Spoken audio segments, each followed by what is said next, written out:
ধারণা করা হচ্ছে এখন প্রায় 6 কোটি লোক ডিমেনশিয়ায় আক্রান্ত।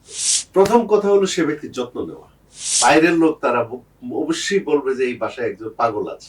উনি রাস্তায় গেলে রাস্তা পারাপারে উনি সঠিকভাবে জাজ করতে পারবেন না যে একটা ট্রাফিক আসতেছে, কত স্পিডে আসতেছে, ওরা কত দ্রুত হাঁটতে হবে বা কোথায় দাঁড়িয়ে যেতে হবে, অ্যাক্সিডেন্ট হওয়ার সম্ভাবনা থাকে। সব জায়গায় যদি আমরা জোর করতে থাকি তখন ওনার মনে একটা নেগেটিভ প্রতিক্রিয়া হবে তৈরি এবং হবে। উনি ভাববেন যে এই পরিবার আমাকে ভালোবাসে না। উনি বুঝতে পারেন একটা লোক আসলেই উনি বুঝতে পারেন যে এই লোকটা তাকে ভালোবাসে কিনা। এমন কিছু করাবে না তার মাধ্যমে যেটা সে করতে চায়। উনি যেটা বলবেন সেটাই সঠিক, তারপর উনি কিন্তু ভুলে যাবেন।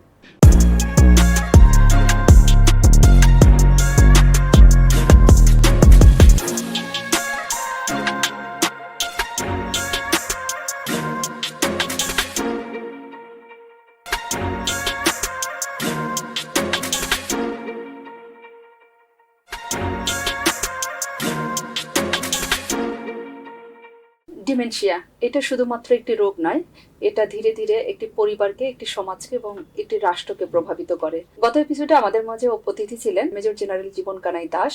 তিনি কথা বলেছেন ডিমেনশিয়া কি, ডিমেনশিয়া কিভাবে আক্রান্ত হয়, কোন বয়সগুলো এর মধ্যে ঝুঁকিতে আছে। আজকের পর্বে আমরা একই অতিথির সাথে কথা বলবো পরিবারগুলোর পাশে কিভাবে সহানুভূতি ও সংবেদনশীলতা নিয়ে দাঁড়াতে পারি। আজকের এপিসোডে আমাদের অতিথি উপস্থিত রয়েছেন। আমরা সরাসরি চলে যাব আমাদের অতিথির কাছে। স্যার, অনেক ধন্যবাদ আমাদের আজকের এপিসোডে আসার জন্য। গত এপিসোডটা স্যার আমাদের খুবই ইনফরমেটিভ ছিল, অনেকগুলো তথ্য আপনি আমাকে দিয়েছেন। এই এপিসোডের কন্টিনিউশন হিসেবে আজকে আমরা আলোচনা করব স্যার যে এই ঘাতক যে রোগটি ডেমেনশিয়া বা আলজাইমার্স বলছি, যেখানে আমরা এখনো খুব ভালোভাবে সচেতন না, আমরা জানি না এই রোগটি সম্পর্কে। সেক্ষেত্রে পরিবার, সমাজ এবং দেশ আসলে আমরা কতটুকু প্রস্তুত, কিভাবে আমরা একসাথে কাজ করতে পারি, এবং বিশেষত যদি পরিবারগুলোর দিকে আমরা তাকাই স্যার, আপনার যে অভিজ্ঞতা 2009 থেকে 2026 আপনি এটা নিয়ে কাজ করে যাচ্ছেন, তো আপনারা যে সমাজকর্মী হিসেবে আপনার অভিজ্ঞতাগুলো আজকে আমরা শুনবো। পরিবার, দেশ এবং আমাদের সমাজ একসাথে কিভাবে এটা নিয়ে আমরা কাজ করতে পারি।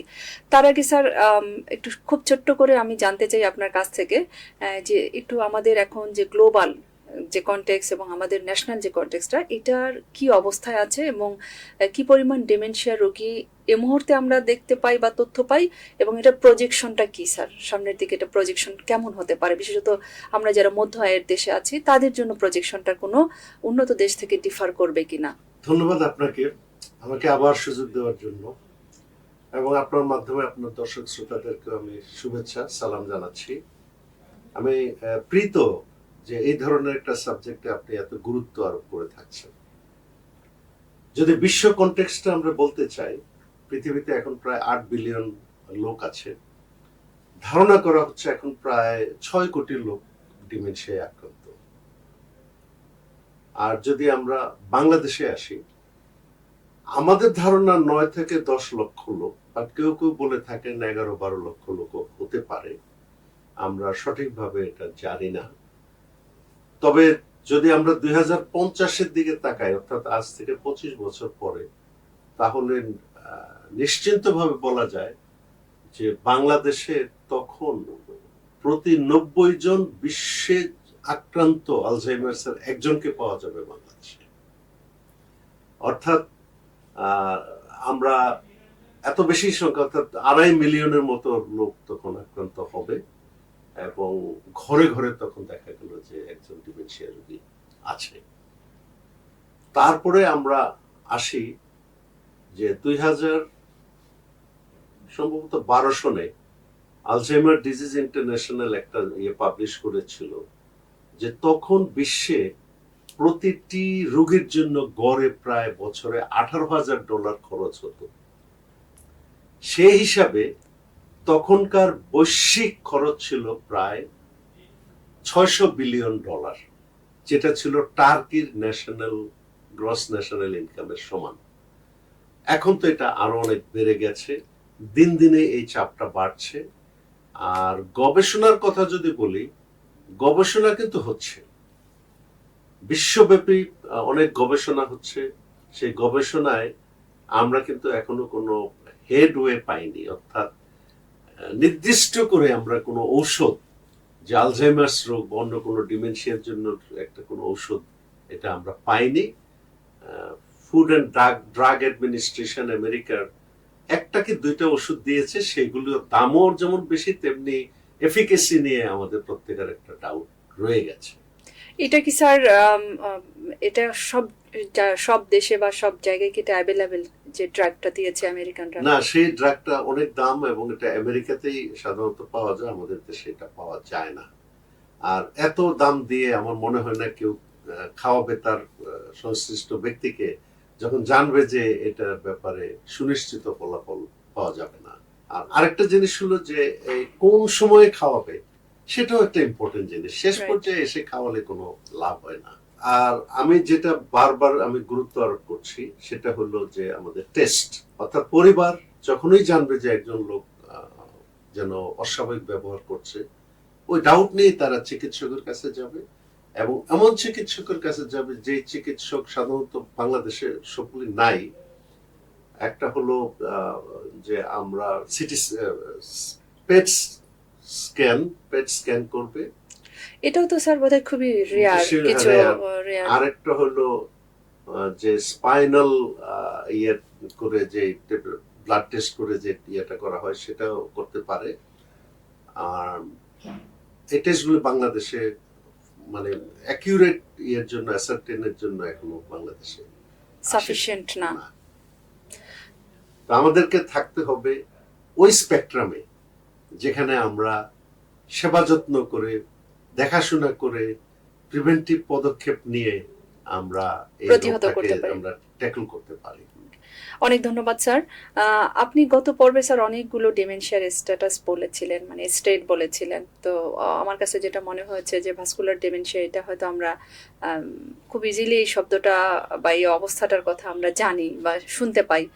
এটা সম্পর্কে খুব ছোট্ট করে যদি বলেন স্যার, বা এটার ঝুঁকিটাও কেমন সেটাও যদি একটু সমাজকর্মী হিসেবে আপনি যে কেসগুলো স্যার মানে হ্যান্ডেল করে যাচ্ছেন সেখান থেকে যদি একটা সলিউশন বা কি হতে পারে অবস্থাটা যদি বলেন। আসলে আমাদের দেশের যদি ব্যক্তিবর্গের দিকে তাকান, আমি বলবো যে এই রোগটার ব্যাপারে আমরা বোধহয় সবচেয়ে বেশি মানে আক্রান্ত হওয়ার সম্ভাবনা এটা বেশি, কারণ আমাদের লাইফস্টাইল।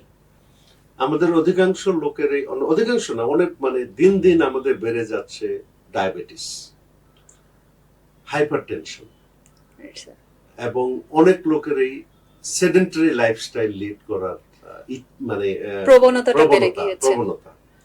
তো এই সব কিছু নিয়ে যখন একটা লোকের স্ট্রোক হয়, প্রথমে চিকিৎসকের কাছে গেলে বলে যে আপনার কিন্তু একটা মাইল্ড স্ট্রোক হয়ে গেছে।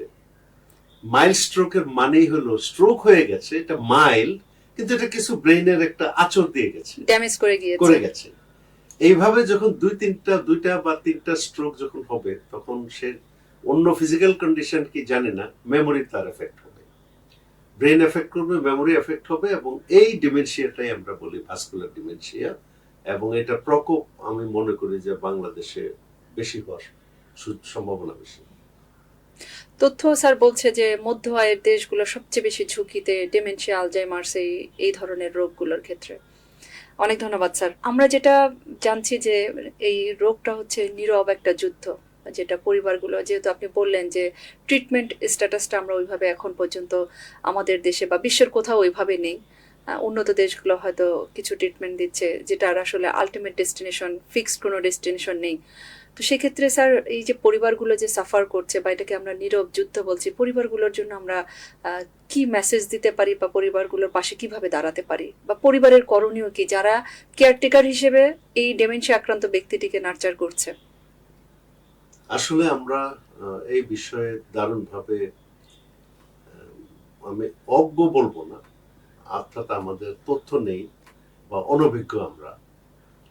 প্রথম ভুলটা যেটা আমরা করি, আমরা জানি না যে একটা লোকের আলঝাইমার্স রোগ বা কোনো ধরনের ডিমেনশিয়া হয়েছে বা এটা কি জিনিস, এটার ভবিষ্যৎ প্রগনোসিস কি এবং আমাদের কি কি কাজ করতে হবে, এই ধারণাটা আমাদের নেই।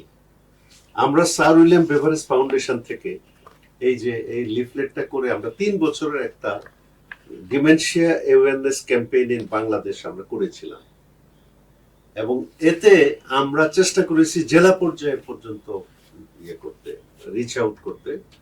আমার মনে হয় খুব একটা বড় ধরনের ইম্প্যাক্ট আমরা রাখতে পারিনি।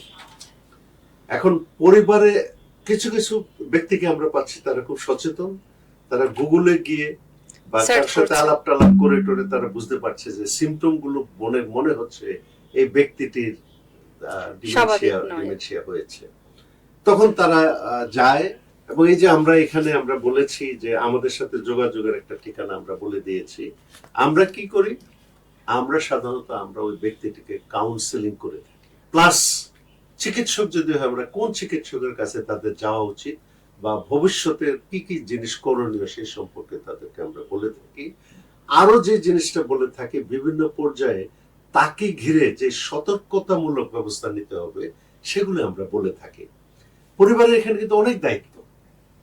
প্রথম কথা হলো সে ব্যক্তির যত্ন নেওয়া, যিনি তার যে- আক্রান্ত। হ্যাঁ, যখন সে মাইল্ড কগনিটিভ ইম্পেয়ারমেন্টের থেকে ডিমেনশিয়ার দিকে যেতে থাকবে তখন তার কেয়ারটা রাউন্ড দ্য ক্লক প্রয়োজন। কেন?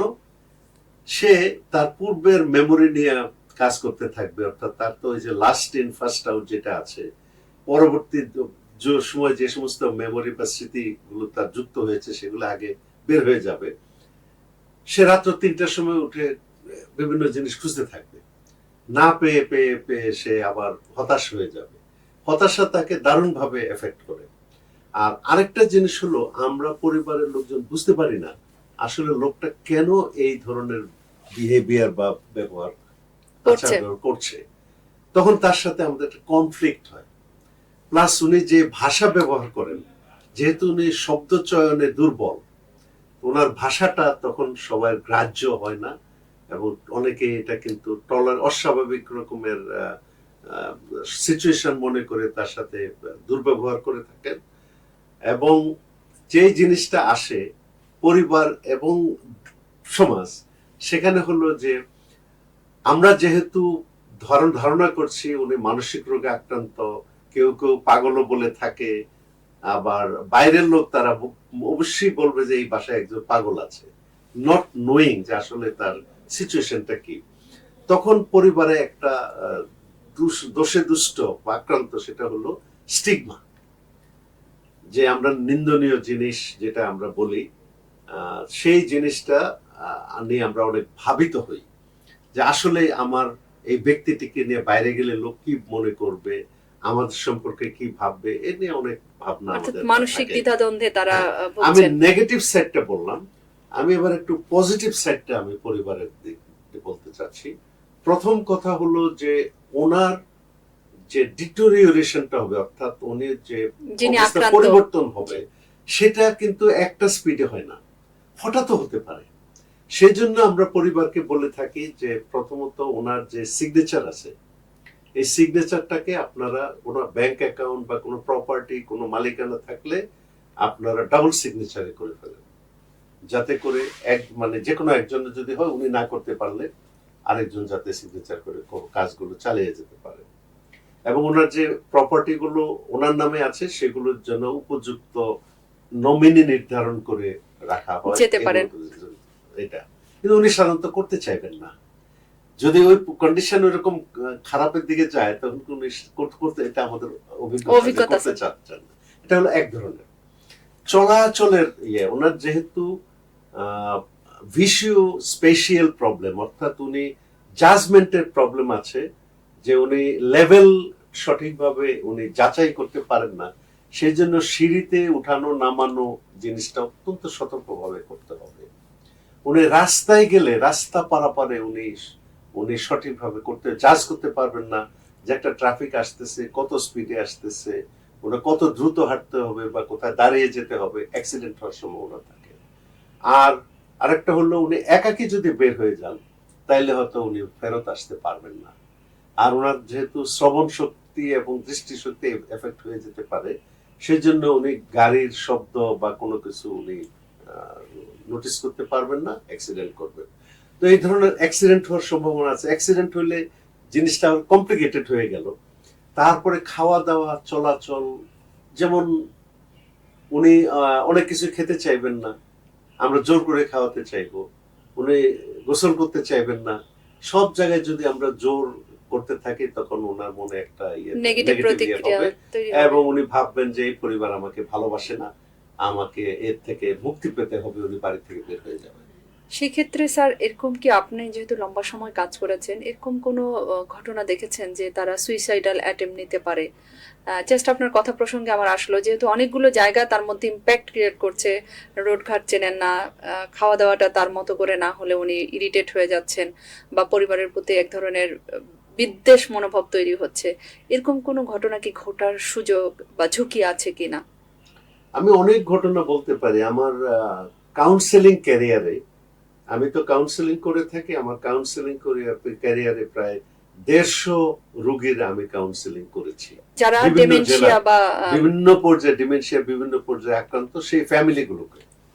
এখন একটা দুইটা কেস আমরা বলতে পারি, যেমন নাম মনে নেই, কাজী বলে সম্ভবত শাহজাহানপুরের দিকে একজন ব্যক্তি হারানো বিজ্ঞপ্তি আসলো টেলিভিশনে। হারানো বিজ্ঞপ্তি দেখে আমি যখন ওনার বয়সটা দেখলাম তখনই আমার মনে হলো যে he could B A case of A Alzheimer disease. তারপরে আমি নাম্বারটা করে আমার সহকর্মীকে বললাম খোঁজ নিতে, খোঁজ নিয়ে সে যেটা জানলো যে ওনার একটা অভ্যাস ছিল বাড়ি থেকে বের হয়ে যাওয়া। পরিবার কিন্তু বোঝে না কি জন্য উনি বের হয়ে যাচ্ছেন। তো বের হয়ে যাওয়ার হারিয়ে যেতে না যায় তার পকেটে, পাঞ্জাবের পকেটে ওই নাম্বার, টেলিফোন নাম্বার দিয়ে দিয়েছিল। উনি কিন্তু যাওয়ার পথে ওগুলি বের করে করে উনি ফেলে দিয়েছে। আবার ধরে আনছে, লোকজন জানে, পাড়ার লোকজন জানে যে ওনার এই রোগে আক্রান্ত, উনি বাইরে হয়ে যেতেছেন, ওনাকে নিয়ে আসা। তারপরে তারা করলো যে আমি পাঞ্জাবের পিছনে তার নাম্বারটা লিখে, এটা তো আর ফেলতে পারবে না। তো দেখা গেল যে উনি এসে বাড়িতে কোনো এক সময় পাঞ্জাবির ওই পোর্শনটুকু কেটে ফেললেন। মানে এটা উনি সচেতন ভাবেই করে থাকেন। উনি কিভাবে করেছেন আমরা জানি না, এই জিনিসটা আমি একটু পরে বলছি। উনি কিন্তু ওটা কেটে চলে গেলেন।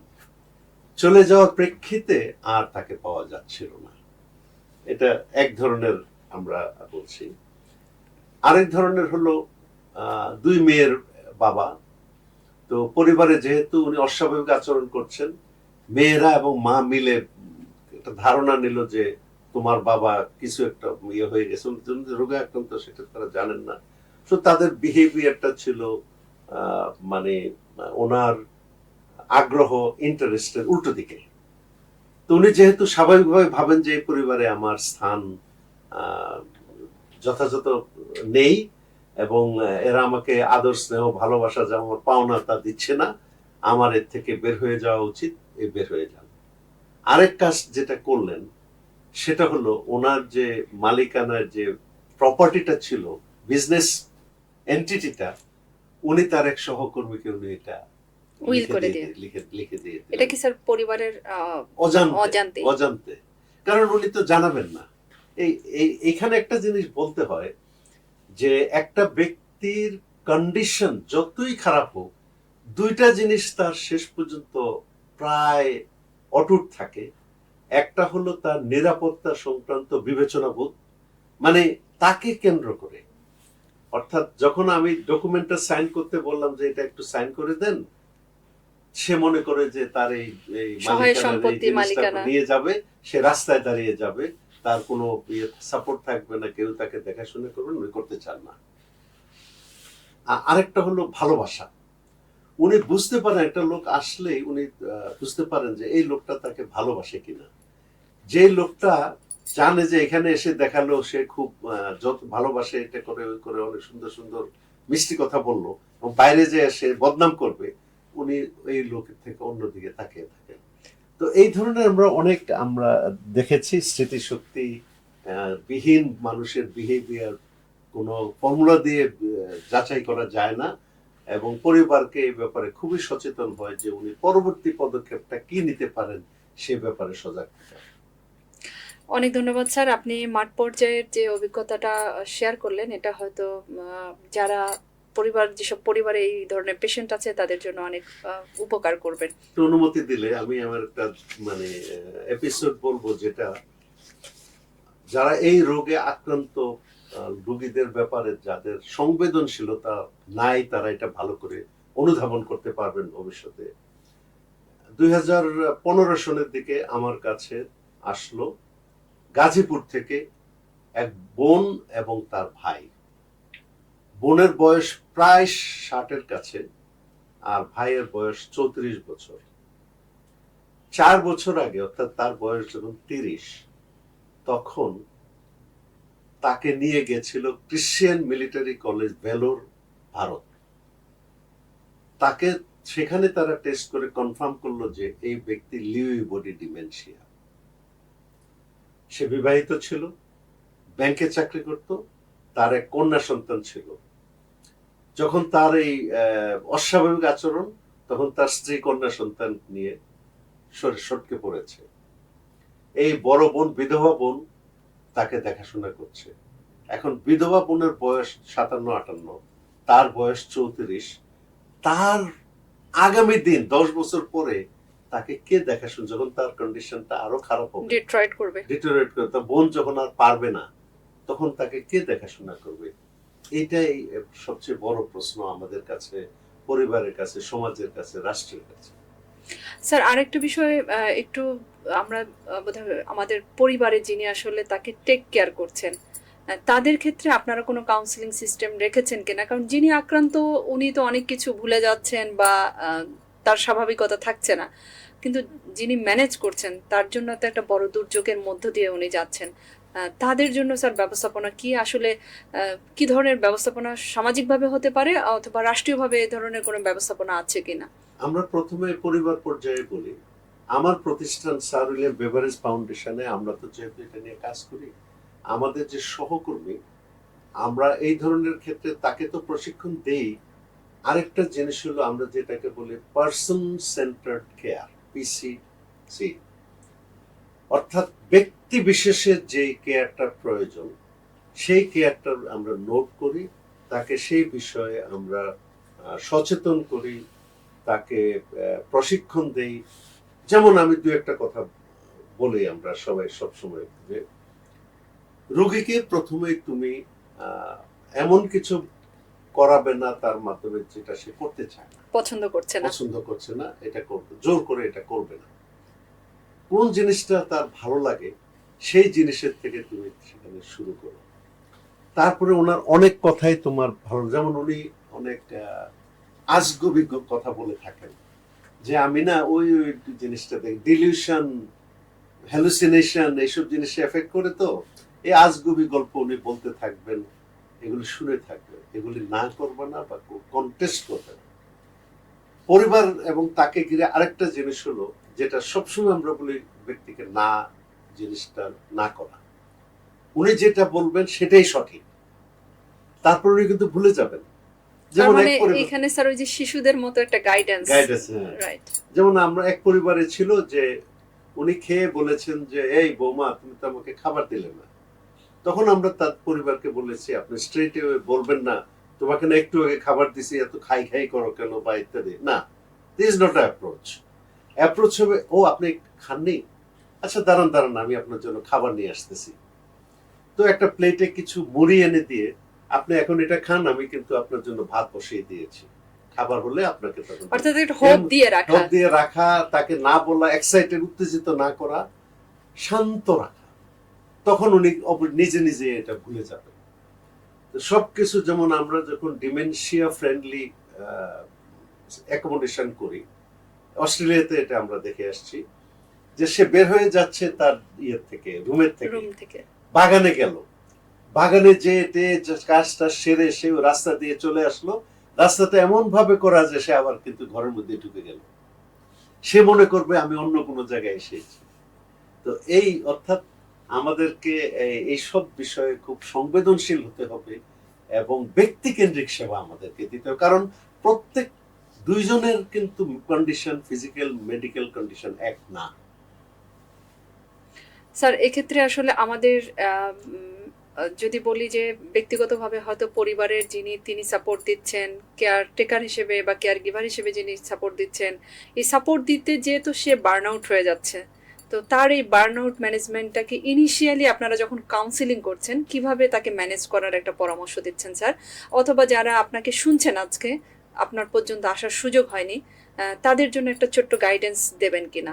প্রথম কথা হলো যে আমি একজন মানুষ হিসাবে আরেকটা মানুষের সেবা দিচ্ছি, আমার মাইন্ডটাকে ওই ব্যক্তির যে মেডিকেল কন্ডিশন বা সীমাবদ্ধতা আছে, সংবেদনশীলতার যেটা প্রয়োজন, সেই জিনিসটা আমার মস্তিষ্কে ধারণ করতে হবে।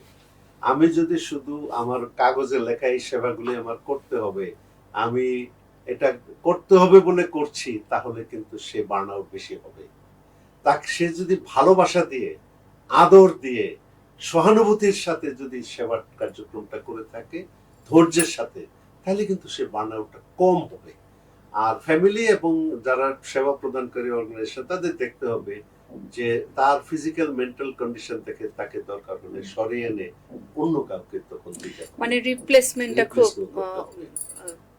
করা আর কি। এখন সেক্ষেত্রে কি এরকম সমস্যা হতে পারে স্যার যে আমি যখন রিপ্লেসমেন্ট দিচ্ছি, কারণ উনি সেটা মেন্টালি কতটুকু অ্যাটাচমেন্ট হয় বা হওয়ার সম্ভাবনা কতটুকু থাকে, এরকম কি হতে পারে না যে সে হয়তো টলারেট করলো না, রিপ্লেসমেন্ট যাকে দিলাম তার সাথে মেন্টাল আন্ডারস্ট্যান্ডিং বা কানেকশনটা ওভাবে হলো না, সেক্ষেত্রে সলিউশন কি হতে পারে? সলিউশনটা হলো যে ব্যক্তির পছন্দের দিকে যেতে হবে। আমরা অতি সম্প্রতি, আমি নাম বলবো না, ওই পরিবারের যিনি আক্রান্ত তিনি ছিলেন একজন টিচার। আমরা তাকে সাজিয়ে বললাম যে তুমি বই খাতা নিয়ে যাও, নিয়ে বলবা যে আমি ম্যাডাম আপনি নাকি খুব ভালো টিচার ছিলেন, আমি তো এটা বুঝি না, আপনি আমাকে একটু এটা যদি একটু শিখিয়ে দেন, পড়িয়ে দেন। তখন উনি এটা পিক আপ করেছেন খুব ভালোভাবে, ভালোভাবে পিক আপ করে তখন অ্যাকসেপ্ট হয়ে গেল। স্যার, আর আমরা যদি পরিবার বললাম, ব্যক্তি বললাম, সমাজ ব্যবস্থা বললাম, সেক্ষেত্রে রাষ্ট্র আসলে কতটুকু প্রস্তুত স্যার, বা রাষ্ট্রে কোনো ধরনের সিস্টেম এই মুহূর্তে সরকারিভাবে কোনো সিস্টেম হয়েছে কিনা স্যার? গত 17-18 বছরের আলামতে দুঃখজনক হলেও সত্যি যে আমি এই ধরনের কোনো উদ্যোগ বা অর্গানাইজেশনাল ইনিশিয়েটিভ আমি দেখেছি বলে মনে হয় না। প্রথম যেটা করা দরকার যে সরকারকে একটা আলঝেইমার ডিজিজ যে আছে, ন্যাশনাল আলঝেইমার ডিজিজ পলিসি, এই পলিসি করতে হবে। পলিসিতে সরকার বলবে অর্থাৎ সরকার কি করবে, সমাজ কি করবে, ইন্ডিভিজুয়াল কি করবে, ফ্যাসিলিটিস গুলি কি কি গ্রো করা দরকার, সেখানে কি গবেষণার স্থান থাকবে কিনা, তার সেবার স্থানটা কোথায় কোথায় হবে, তারপরে তার কর্মক্ষেত্র, অর্থাৎ একটা dementia affected person can still be useful সমাজে, কিন্তু এখনো তার থাকতে পারে। সেই ক্ষেত্রে তাকে আমরা কোথায় কাজে লাগাতে পারি সেটাও কিন্তু দেখা যেতে পারে। এইসব কিন্তু পলিসি ফর্মুলেশনের মধ্যে আসবে। সেই পলিসি ফর্মুলেশন যখন হবে, তারপরে আসবে রিসোর্স অ্যালোকেশন। আমি যেমন একটা উদ্যোগের কথা বলি যে নেদারল্যান্ডসে একটা আছে ডিমেনশিয়া ফ্রেন্ডলি ভিলেজ। সে ভিলেজের অন্যান্য কর্মকাণ্ডের সাথে একটা শপিং কমপ্লেক্স আছে। সেই শপিং কমপ্লেক্সে ওনারা অনায়াসে যেতে পারেন, যে সেখানে ট্রলি নেন, ট্রলি নিয়ে স্তরে স্তরে সাজানো জিনিসের থেকে প্রয়োজনীয় বা উনি পছন্দ মতো জিনিস ওখানে নেন। এক পর্যায়ে নেওয়া হলে উনি যান কাউন্টারে, কাউন্টারে যে ওই জিনিসগুলো যখন বিলিং করা হয়, দেখানো হয় বিলিং করা হয়েছে, তারপরে ওনার পকেট থেকে উনি কার্ড বের করেন। ওই কার্ডটাও তেমনি কোনো ইফেক্টিভ বা প্রয়োজনীয় কোনো কার্ড না, বাট উনি মনে করেন এই কার্ড দিয়ে উনি পেমেন্ট করছেন। তারপরে জিনিসটা ব্যাগে করে দেওয়া হয়, উনি ব্যাগে নিয়ে চলে আসেন, he is happy, everybody is happy. এটা আমি একটা উদ্যোগের কথা বললাম। তেমনি ডিমেনশিয়া যারা আক্রান্ত, তাদের বসবাসের জন্য যদি কেয়ার হোম করা হয়, এই কেয়ার হোমটা কিন্তু ডিফারেন্ট ইয়েতে করতে হবে, একটা অন্য রকমের ব্যবস্থা নিতে হবে। তো সবকিছু নিয়ে সরকারি পর্যায়ে অনেক কিছু করার আছে। আর সামাজিক পর্যায়ে হলো সচেতনতা। আমরা বুঝতে চেষ্টা করব যে আমাদের সেবা দিতে হবে, প্লাস একটা লোক যখন আক্রান্ত তার প্রতি আমাদের ধৈর্য, সহানুভূতিশীলতা প্রদর্শন করতে হবে, সম্মান প্রদর্শন করতে হবে এবং পরিবারকে সাপোর্ট করতে হবে। পলিসি যদি করে না থাকে, তাহলে পলিসি করার ব্যাপারে গভর্নমেন্টের কোন ধরনের উদ্যোগগুলো নেওয়া দরকার এবং এটা ইমপ্লিকেশনটা আসলে কিভাবে, পরিকল্পনাগুলো কি হওয়া দরকার? প্রথম কথা হলো যে ওয়ার্ল্ড হেলথ অর্গানাইজেশন বা আলঝেইমার ডিজিজ ইন্টারন্যাশনাল কিন্তু চাপ দিয়ে আসছে, এডিআই যেটা চাপ দিয়ে আসছে। অনেক দেশেই নেই, অনেক দেশ করছে, কিন্তু আমাদের কোনো উদ্যোগই গ্রহণ করা হয়নি। যেমন জাতীয় প্রবীণ নীতিমালা হয়েছে, তেমনি একটা এই জাতীয় আলঝেইমার ডিজিজ নিয়ে একটা নীতিমালা হতে পারে, কিন্তু এখানে যেহেতু স্টেক হোল্ডার যারা, তাদের আগ্রহ অনেক কম, এবং যাদের ফ্যামিলিতে আলঝাইমার্সে আক্রান্ত ব্যক্তিরা ছিলেন তাদের কাছ থেকেও আমরা কোনো পজিটিভ রেসপন্স আমরা পাইনি, এবং মনে করেন যে এটা সমাজকে তেমন ভাবে ইয়ে করেনি, এফেক্ট করেনি বা ইম্প্যাক্ট করেনি। এটা ভুল ধারণা। আগামী দিনের বোঝা বাংলাদেশ বহন করতে অপারগ হবে। সেজন্য জরুরি ভিত্তিতে একটা জাতীয় আলঝাইমার ডিজিজ বিষয়ক একটা নীতিমালা প্রণয়ন করার জন্য কমিটি ফর্মুলেশন আবশ্যক। তার সাথে আসবে বিভিন্ন পরিকল্পনা গ্রহণ, রিসোর্স অ্যালোকেটকরণ, ব্যক্তিদেরকে প্রশিক্ষণ দেওয়া, জনগণকে সচেতন করা, এবং বিভিন্ন জায়গায় যে চিকিৎসা এবং সাপোর্ট ফ্যাসিলিটিস গুলো আছে সেগুলো নির্ধারণ করে ওইগুলো ব্যবস্থা গ্রহণ অর্থাৎ সিস্টেমটাকে রেডি করা। অনেক ধন্যবাদ স্যার আজকের পর্বে আমাদের সাথে আসার জন্য। প্রিয় দর্শক, আমরা আজকে স্যারের সাথে দ্বিতীয় পর্ব জানতে পারলাম যে অ্যালজাইমার্স বা ডিমেনশিয়া হওয়ার জন্য আমাদের কি ধরনের প্রস্তুতি দরকার, ব্যক্তিগতভাবে, সামাজিকভাবে এবং রাষ্ট্রীয়ভাবে।